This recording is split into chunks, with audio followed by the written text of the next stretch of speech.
Hi friends, welcome to ERA cooking channel. ఈ రోజు recipe వచ్చి పచ్చిమిరపకాయల చట్నీ ఎలా చేయాలో చూపిస్తున్నాను. చాలా ఈజీగా చేసుకోవచ్చు. గిన్నె పెట్టుకొని 2 టేబుల్ స్పూన్ ఆయిల్ వేసుకొని కొంచెం హీట్ అయిన తర్వాత 1 టేబుల్ స్పూన్ మెంతులు, 1 టేబుల్ స్పూన్ ఆవాలు వేసుకొని కొంచెం గోల్డెన్ కలర్లోకి వచ్చేదాకా ఫ్రై చేసుకోవాలి. నెక్స్ట్ 1 టేబుల్ స్పూన్ దాకా మినపప్పు వేసుకోవాలి. కొంచెం కరివేపాకు వేసుకొని జీలకర్ర వేసుకొని ఫ్రై చేసుకున్న తర్వాత మిక్సీ జార్లోకి వేసుకొని మెత్తగా పొడి చేసి పక్కకు తీసి పెట్టుకోవాలి.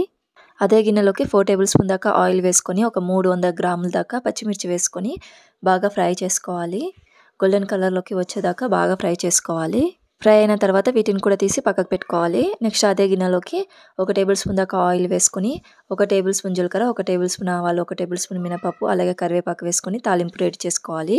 ఈ పచ్చిమిరపకాయల చట్నీలోకి మిక్సీ జార్లోకి మనం ఫ్రై చేసుకున్న పచ్చిమిర్చిని అలాగే తాలింపు పొడిని వేసుకొని 2 టేబుల్ స్పూన్ దాకా చింతపండు గుజ్జుని, తగినంత ఉప్పుని వేసుకొని 1 టేబుల్ స్పూన్ బెల్లం వేసుకొని మెత్తగా గ్రైండ్ చేసుకొని తాలింపు వేసుకుంటే ఎంతో టేస్టీ అయిన పచ్చిమిర్చి చట్నీ రెడీ. మీరు కూడా ట్రై చేయండి. అలాగే నా ఛానల్ని సబ్స్క్రైబ్ చేసుకోండి. థ్యాంక్